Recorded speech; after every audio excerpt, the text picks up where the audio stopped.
Statistik ma'lumotlarga qaraganda O'zbekistonda 267 mingga yaqin nikoh qayd etilgan ekan. Bizning Sirdaryo viloyatida esa 2,5 mingga yaqin nikoh qayd etilgan va turli xil to'y va bazmlar tashkil etilgan. Shu to'ylardan ko'p soha vakillari daromad olgan. Hozir siz bilan birma-bir ko'rib chiqamiz. Soha vakillarini sanasam juda ham ko'p.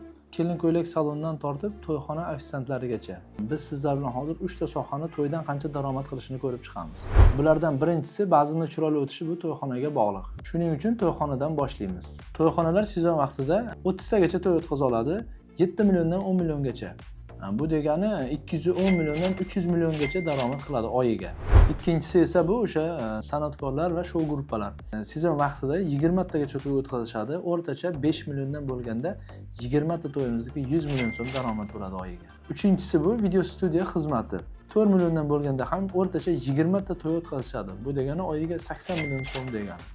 Albatta dekoratsiya xizmatini ham aytmasak bo'lmaydi. Bir oyda 30 ta xonadon bezagini o'rtacha 1 milliondan bo'lganda 30 million so'mni tashkil etadi. O'zi azaldan o'zbek xalqi to'yda bejizga yaxshi ko'rishmas ekan. Sababi agar buni ichiga chuqur kiradigan bo'lsak, 50-60% aholimiz to'y sohasidan yaxshigina daromad qilishar ekan. To'y sohasida qiziqarli ma'lumotlarni o'tkaza olmaslik uchun profilimizga obuna bo'lishni unutmang.